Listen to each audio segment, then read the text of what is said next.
నమస్తే.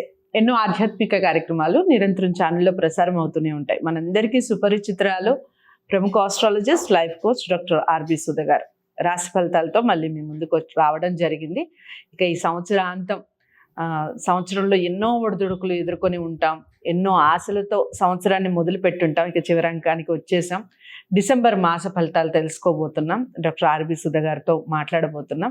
దానికన్నా ముందు ఈ డిసెంబర్లో గ్రహస్థితులు ఏ విధంగా ఉన్నాయి, ఏ గ్రహం ఏ స్థితిలో ఉంది, ఎవరికి మంచి జరగబోతుంది అని మాట్లాడి ఆ తర్వాత మేషరాశి మొదలు మీన రాశి వరకు విషయాలు తెలుసుకునే ప్రయత్నం చేద్దాం. నమస్తే మేడం. నమస్కారం.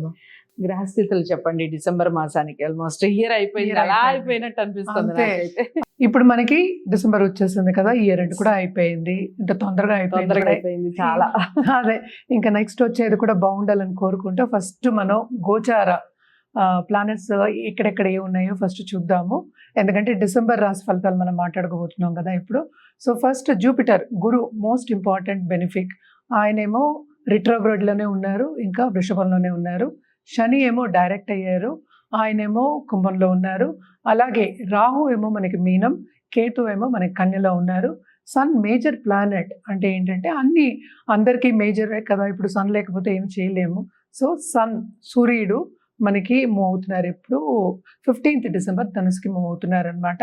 అలాగే 2 మోస్ట్ ఇంపార్టెంట్ ఈవెంట్స్ జరుగుతున్నాయి. మార్స్ ఏమో 7th డిసెంబర్ రిట్రోగ్రేడ్కి వెళ్తున్నారు, ఎక్కడ మనకి కర్కాటకంలోనే.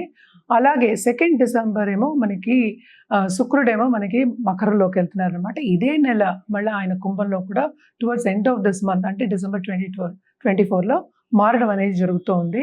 ఇవే జనరల్గా ఉన్న స్థితిగతులు. ఇంకోటి ఏంటంటే మనం మేజర్ ప్లానెట్ మనం మర్చిపోతున్నాము, మెర్కురీ. మెర్కురీ కూడా ఏంటంటే డైరెక్ట్ అవుతున్నారు అనమాట. ఆయన ఎక్కడున్నారు, ఆయన వృచ్చికంలో ఉన్నారు. సో ఆయన ఇప్పుడు ఏమో కంబషన్లో ఉన్నారంటే సన్తో కూడి ఉన్నారు కనుక.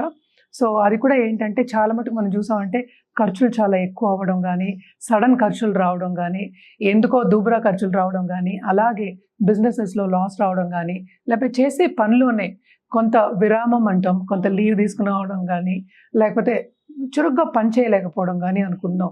సో ఇవన్నీ జరగడం అనేది జనరల్గా మనం చూస్తూ ఉన్నాం. ఇవన్నీ మనం మాట్లాడుకునేది జనరల్గానే. ఎప్పటికైనా మనం చెప్పేది ఏంటంటే మన జాతక రీత్యా చెప్తాం. ఇది ఏంటంటే మన రాశి రీత్యా చెప్తున్నాం.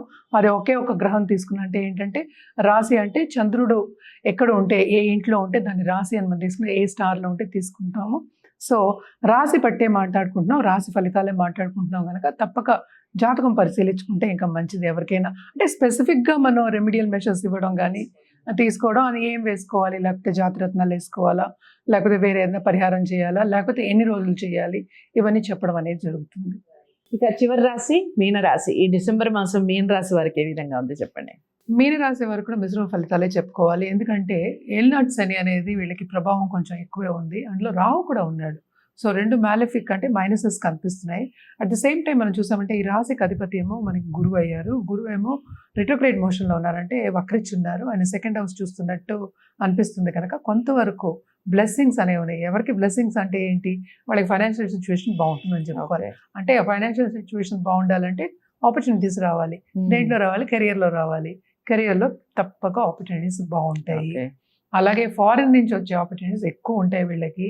ఆన్లైన్ చేసే బిజినెస్ చాలా బాగుంటుంది. ఎస్పెషలీ ఆన్లైన్ బిజినెస్లో ఉన్న వాళ్ళందరికీ బాగుంటుంది. Especially travel business, ticketing business, అలాగే ఏంటంటే మనకి ఏదైనా కమోడిటీస్ ఇది చేయడం కానీ, మనకి ఇచ్చిపుచ్చుకోవడం, క్రయ విక్రయాలు అంటూ ఉంటాం, అంటే ట్రాన్సాక్షనల్ అంటూ ఉంటాం కదా. ఇవన్నీ చేసే వాళ్ళకి చాలా బాగుంటుందని చెప్పుకోవాలి. బేసిక్గా మనం ఎప్పుడు చెప్తూ ఉంటాం వీళ్ళు చాలా ఇంట్యూటివ్ పీపుల్ అని. కానీ 7th కేతు ఉండేవాడికి వీళ్ళకి ఇంట్యూషన్ చాలా ఎక్కువ అవుతుంది. కానీ ఇక్కడికి మైనస్ పాయింట్ ఏంటంటే వీళ్ళకి ఏలినాట్స్ అని ప్రభావం ఉంది, కూడా రాహు ఉన్నాడు, అలాగే 7th కేతు ఉన్నాడు. సో దాంపత్య జీవితం అనేది కొంతవరకు ప్రతికూల పరిస్థితి అనేది కనిపిస్తుంది అనమాట. సో అదొకటి కాకుండా 2nd లార్డ్ ఏమో డెబిలిటేషన్లో ఉన్నాడు, 5th ఉన్నాడు. సో తప్పక వీళ్ళకి ఏంటంటే పిల్లల మీద ఎక్కువ ఖర్చు పెట్టే, పిల్లల మీద ఎక్కువ ధ్యాస పెడుతూ ఉంటారు. దాంపత్య జీవితంలో అటు మైనస్ కనిపిస్తుంది, పిల్లల విషయంలో అటు కొంతవరకు ప్లసెస్ కనిపిస్తూ ఉందన్నమాట ఈ నెల ఎస్పెషలీ. అలాగే ఏంటంటే వీళ్ళు కొంచెం ఎడబాటు రావడం కానీ, అంటే మాట అనుకోవడం, ఎడబాటు రావడం, ఫైనాన్షియల్ సిచ్యువేషన్ కూడా ఫ్లక్చువేట్ అవ్వడం, పైకి కిందకి ఎక్కువ అవ్వడం, అంటే ఫ్లక్చువేషన్స్ అంటే హై ఫ్లక్చువేషన్స్ మాట్లాడుకునేది. సో ఇవన్నీ చూస్తున్నాం అనమాట ఈ నెల ఎస్పెషలీ. అలాగే రాహు కూడా రాశి వారికి అసలు ఏలినట్స్ అనే ఒక భయం కూడా ఉంది. ఉంది కదా. ఎవరికైనా సరే ఏ రాశి వెళ్ళినా మనకి ఏలినట్స్ అని ఉందా అని ముందే ఆలోచించేసి ముందే భయం వచ్చేస్తుంది. యాంగ్జైటీ కూడా ముందే ఉంటుంది వాళ్ళకి. సో అవన్నీ అక్కర్లేదు, ఎందుకంటే జూపిటర్ ఈ రాశికి అధిపతి కూడా మనకి గురువు అయ్యారు కనుక ఆయన రిట్రోగ్రేషన్లో ఉన్నారు, బాగానే ఉంది. కానీ శని ఏంటంటే మనకి 12th లార్డ్ 11th లార్డ్ అయినా 12 పడ్డాడు. సో అక్కడ ఖర్చులు అనేవి బాగా కనిపిస్తున్నాయి. ఈ ఏంటంటే మనకి 2nd లార్డ్ ఏమో అధిపతి ఏమో మనకి కుజుడయ్యాడు, ఆయన డెబిలిటేషన్లో ఉన్నాడు. సో ఇవన్నీ చూసినప్పటికీ అట్ ద సేమ్ టైం ఏంటంటే 6th లార్డ్ కూడా మనకి 10th పడుతున్నాడు. సో కెరీర్ విషయంలో కూడా వీళ్ళకి ఏంటంటే అందుకనే ఆన్లైన్ బిజినెస్ అని మొదలెట్టా నేను. కెరీర్ విషయంలో ముందే మనం ఏంటి అంత బాగాలేదు అని చెప్పలేము కనుక. సో కొంతవరకు బాగాలేదు కెరీర్ విషయం. అంటే ఏంటంటే వాళ్ళు అనుకున్న పరిస్థితి ఉండదు, కొంత నెగటివ్స్ కనిపిస్తున్నాయి కనుక. అంటే ఏంటి ఏదో చెప్తాడు, ఈగో క్లాషెస్ అని ఎక్కువ అవుతాయి అనమాట, ఎస్పెషలీ బాసెస్తోనో కొలీగ్స్తోనో. కొలీగ్స్ అంటే అంత సహకరించు, సపోర్ట్ సిస్టమ్ అనేది కొంచెం తక్కువ ఉంటుంది. సో ఇవన్నీ మనం చూస్తున్నాం కనుక 3rd లార్డ్ కూడా మనకి ఏంటంటే 11th పడ్డాడు. సో లాభం కూడా కొంచెం తక్కువ అండి. So towards end of this month ఏంటంటే కొంతవరకు బాగుంటుందని చెప్పుకోవాలి. అంటే బయటకు వెళ్ళడం కానీ, ఇప్పుడు ట్రావెలింగ్లో సంతోషించడం కానీ, నలుగురితో కలవడం కానీ, ఇవన్నీ ఏంటంటే కొంచెం తక్కువ ఉంటాయి. రైట్.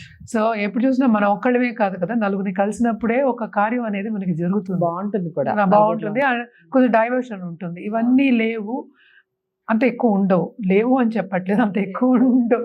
కొలీగ్స్ తోటి కూడా కొంత ఏంటంటే అంత మిస్అండర్స్టాండింగ్స్ అనేవి ఎక్కువ కనిపిస్తున్నాయి. అలాగే మనం చూసాము అంటే 9th మనకి 4th అండ్ 7th 9th ఉన్నాడు కనుక మెర్కురీ, ఆయన కూడా ఏంటంటే combustion at the same time మళ్ళీ రిట్రోగ్రేషన్, మళ్ళీ డైరెక్ట్ అవుతున్నాడు 2nd half of this month. ఇవన్నీ చూసినప్పటికీ ఏంటంటే ఫైనాన్షియల్ విషయంలో ఫ్లక్చుయేషన్స్ అనేవి చాలా కనిపిస్తున్నాయి. భాగ్యంలో కొంచెం అంటే బిజినెస్ పీపుల్ కూడా కదా ఇది. సో వాళ్ళు ఏంటంటే వాళ్ళకి ఉండొచ్చు, మనం ఏమో ముందుకెళ్ళాలి, ఎవరికైనా ముందుకెళ్ళాలనే ఉంటుంది.